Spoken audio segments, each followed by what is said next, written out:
Usually I'm a man of a lot of words, but right now I ain't got really too much to say. I'm lost for words. You know, we hurt.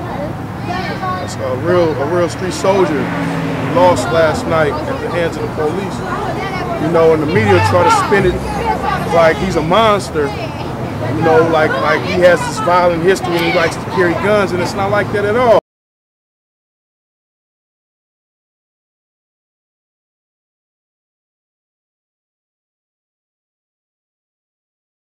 I've been knowing the brother for 30 years. He's 37. I've been knowing him for 30 years. I know his heart. I know his character. He's a good dude.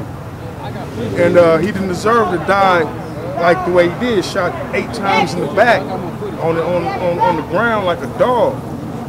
You know, and I just want people to know that this dude is a real solid individual, a pillar in the community. You see, he has a business, Quick Cuts Barber Shop.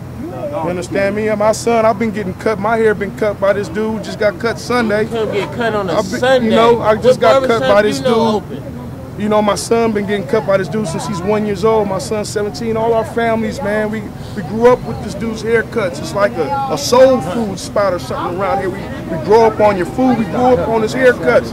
And we all come here and there's nothing but love here. You know what I'm saying? And ain't nobody perfect. I'm not gonna say the brother perfect, but the brother ain't no monster, man. And he don't deserve to get shot in the streets, gunned down like that. Ain't a gangster bone in his body to where this brother needs to be getting shot 8 times in the back, man. You know what I'm saying? And I just want the people to know that. That's all. That he a real brother. You know what I mean? That he don't deserve to get shot like that. On the contrary, what you believe on the TV about what do you think they shot him for? I think they shot him because they were scared of him. You know what I'm saying? They were scared of him. You know, he in a dark alley, black man. You know, they scared of him. You know what I mean? They got tasers and other methods to subdue the brother. They could have subdued him. He ain't but weighed but 150 pounds. It ain't too hard to subdue him with 2 grown brothers to subdue this dude. You know, they need to just fall back really and really take a look at what's going on in our neighborhoods. People's getting shot left and right by the police. No what do you think the impact is going to be from? What do you think the repercussions is going to be from all of this police brutality right after this verdict has been Messerly got off, and now this turn around and this just happened? It's like a powder keg, man. I mean, it's like pressure. It's pressure. It's bottled up pressure. It's gonna release somewhere somehow, and it's not gonna be about. It's not gonna be a thing. It's gonna release. It's gonna be ugly, and then they gonna spin it like we in the hood don't know what we doing. We tear up our own. We ain't got no conduct about ourselves, and that's not the way it is. We in the hood every day. You see good people. It's good and bad everywhere. Every neighborhood, black, white, Asian, Mexican, whatever. And you know what I'm saying? So just try to spin it like it's just in the hood. It's not like that. We got good brothers like this dude here in the hood that been cutting hair, owning his own business, being a pillar of the community. You know? And we need other brothers like that. You know what I'm saying? And to have them gunned down by the hands of the police that's supposed to protect us. You know? I mean, man, it's sad, man. So you said he was shot 8 times in the back? 8 times in the back. Just came from the police conference downtown at the police department, 7th and And they never found a weapon? They said they seen something shiny in his front of his belt buckle, and when they turned him over and seen it was nothing but his belt buckle. It sounds like a typical statement for African Americans getting shot down in East Oakland and other areas where blacks dominate. That's what it sounds like to me. That's what it sounds like to me too. And they scared of him. It seems to be the same excuse. That's the same excuse they used with Oscar. Yeah. They scared of us, man. They scared of us. You know, and it shouldn't be like that. I'm scared too. I'm scared too. I need you to protect me too. You feel me? If I get in the truck, yeah, exactly. And we can't turn to the law enforcement in the community. Where can we turn to? Who do we turn to? Who do we turn to? Decide to take the laws in our own measures, in our own hands? What do we do? Where do we go from here? Is this reparation the police are serving on the African American community for 4 police that got killed, a year ago? Is it get back? Is that what that is? Let's say new. Let's ask ourselves some questions. What's really going on in the city of Oakland? You You know, what is going on with the people that's supposed to protect us and our children, and our wives, and our families, and our kids? 2-year-old baby girl ain't gonna never see her daddy again. Because of what?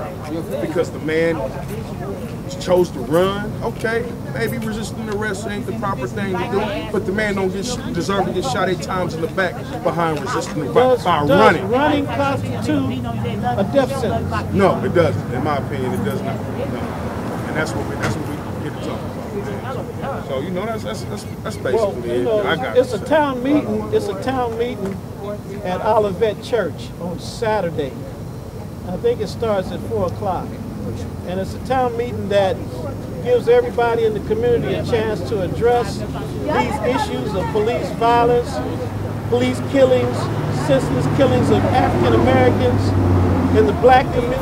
And I think that we need to put the word out that it's time for us to come together as a unit, as a whole, and have a voice. Maybe not a violent voice, but a voice.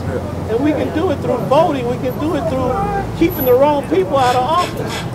You know, and we have to have a voice. Because if we stay silent, then we'll have some more of the same. We need to all come together and rally behind this, like they rallied behind Oscar Grant. Oscar Grant killing shouldn't die either. He should never die.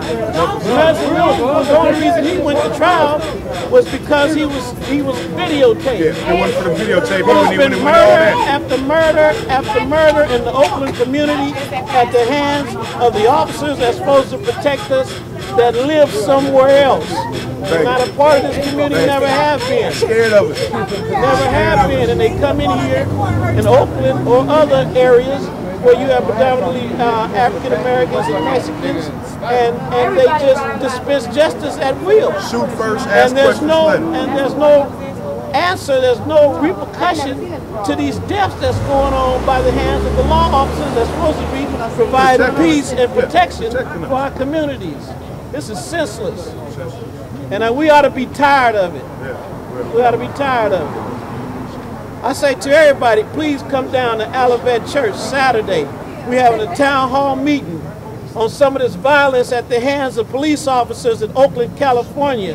And we need as much support to rally this just as we had for Oscar Grant. Don't let this die. Don't let this get swept up under the table like they do when we don't have no proof or no evidence that officers is coming down here murdering black people, black citizens of our community. We need to stand together in unity, and in love and in peace. And one of the things we need to do is start leading by example. Stop killing each other. How can we ask other people not to kill us when we kill each other? We ought to take this as a lesson that it's time for a change. Like Obama said, it's time for a change in the African community. It's time for a change. It's time for us to learn how to come together in love, peace, and in harmony. And if you divide it, you will surely fall. And together we will stand. Let's start standing for something, or we'll fall for anything like this brother.